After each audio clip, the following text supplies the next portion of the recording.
What if the greatest war in human history never truly ended?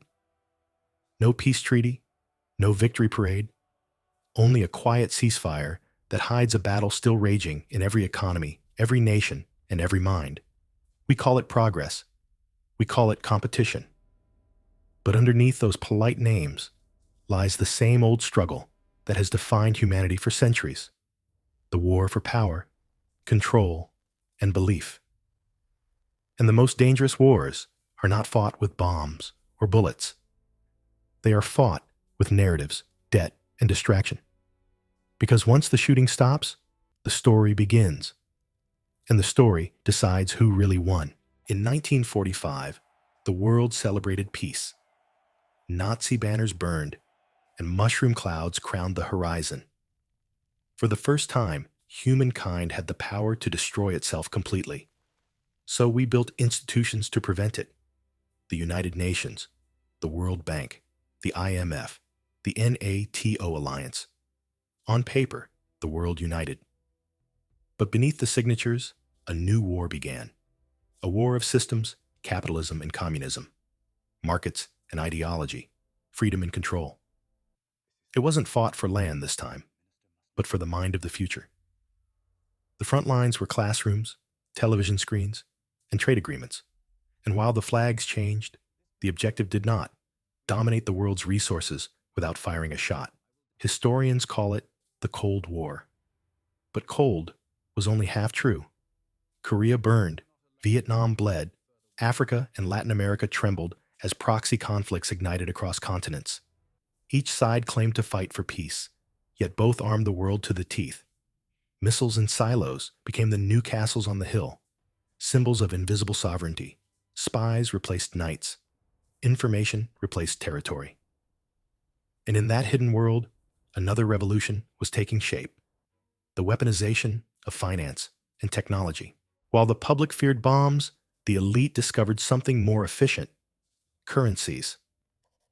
After World War II, the Bretton Woods Agreement tied global money to the US dollar and the dollar to gold. It sounded stable, until the United States realized it could print more dollars than it had gold to back them. The rest of the world, desperate for reconstruction, accepted the illusion. By 1971, the gold link was gone. The US dollar floated free, and with it, the world economy became a battlefield of invisible bullets: interest rates, sanctions, and debt. Nations could now be conquered without invasion. You didn't need soldiers, you needed credit. Loans replaced armies. Contracts replaced conquests. The global South borrowed its way into submission, while the developed world wrote the rules. That's when the modern empire was born, an empire of spreadsheets. Then came a new front: the war for attention. In the late 20th century, information became the new oil, and mass media became the refinery. Television, advertising, and public relations turned citizens into targets, and belief into the most valuable resource on earth. The same strategies once used for propaganda were rebranded as marketing. The goal wasn't obedience anymore. It was consumption. Control no longer required force. It only required distraction. A population chasing comfort would never chase revolution. And so, the battlefield moved from the streets to the screen. At the dawn of the internet, humanity dreamed of freedom again: a network of equals, information for all. But as always, power followed. The platforms that promised connection became the new fortresses of control. Every click, every like, every search became ammunition in a new kind of conflict.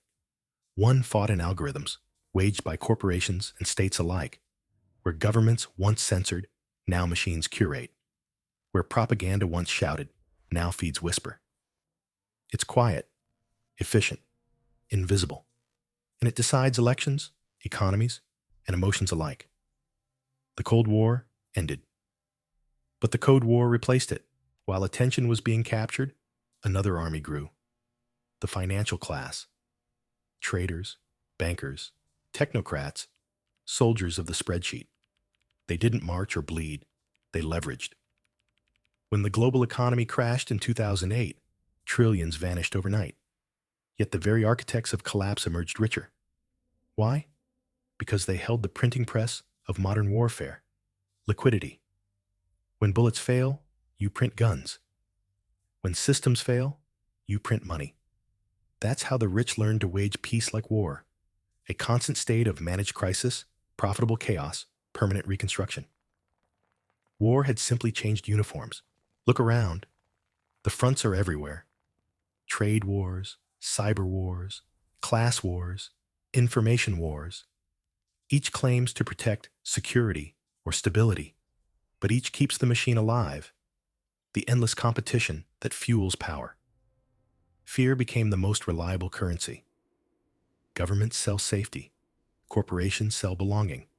Media sells outrage. The product is control, and business is good. We were promised peace. What we got was maintenance of conflict, a world that cannot stop fighting, because fighting is what keeps it alive. No soldiers? Think again. The modern battlefield is psychological. Burnout replaces bombs. Debt replaces discipline. Data replaces dog tags. Every notification is a call to arms. Anxiety, comparison, division. Every social feed another front line where people defend their identities instead of their nations. The war that never ended is now inside the individual. We carry it in our pockets. We scroll through it before bed, and we wake up already enlisted. Sometimes the most dangerous wars are the quiet ones, the moments between crises when everything seems calm. But peace without justice is just the pause between profits.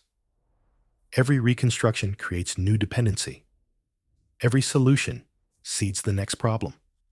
Every victory funds the next campaign. We call it globalization, innovation, progress. But it feels more like mobilization, a world forever ready for the next emergency. That is the genius of the modern empire. War without end, fought in plain sight, with everyone participating and few realizing it. Yet history moves in cycles. Every empire that mastered conflict eventually drowned in its own complexity. Today, nations face not only each other, but themselves. Digital tribes, economic inequality, ideological fatigue. The old narratives are breaking, but something new is rising beneath the noise. A search for meaning beyond power. People are beginning to see that the game never stopped, and that refusing to play may be the only act of rebellion left. This is not surrender, it's awareness, because awareness changes the terrain. A soldier who sees the map differently can end a battle without fighting it. Tomorrow's wars won't be declared. They'll be updated. Quantum networks, artificial intelligence, autonomous markets, systems that fight faster than humans can comprehend. When every decision is automated, who controls the algorithm controls reality. And when reality itself becomes negotiable, truth becomes the ultimate casualty. But there's still hope. In transparency, in decentralization, in communities rebuilding trust from the ground up. Small networks of people choosing cooperation over conflict. These are the ceasefires of the future. They remind us that peace is not the absence of war. It's the presence of understanding. Lesson 1. War evolves, not ends. Every time we end one form of conflict, we invent another. Understanding that pattern is the first step to breaking it. Lesson 2. The strongest weapon is the story. Empires fall, but their narratives survive. Control the story, and you control memory. And therefore, the next war. Lesson 3. Awareness is resistance. You can't win an invisible war by fighting harder. You win it by seeing the battlefield for what it is, a stage built on fear. The war that never ended isn't between nations anymore. It's between truth and illusion, between awareness and distraction, between what we own and what owns us. And maybe the only way to stop it is to stop playing by its rules. When you choose clarity over fear, empathy over outrage, creation over consumption, you step off the battlefield. That's how every real peace begins. not with treaties, but with people who refuse to keep fighting illusions. If this story opened your eyes, share it. Because awareness spreads slower than conflict, but it lasts longer. Leave a comment. Where do you see the war still being fought today? And subscribe for the next chapter, where we explore how peace can exist in a world built for endless conflict. Because history doesn't end when the battles do. It ends when we stop repeating them.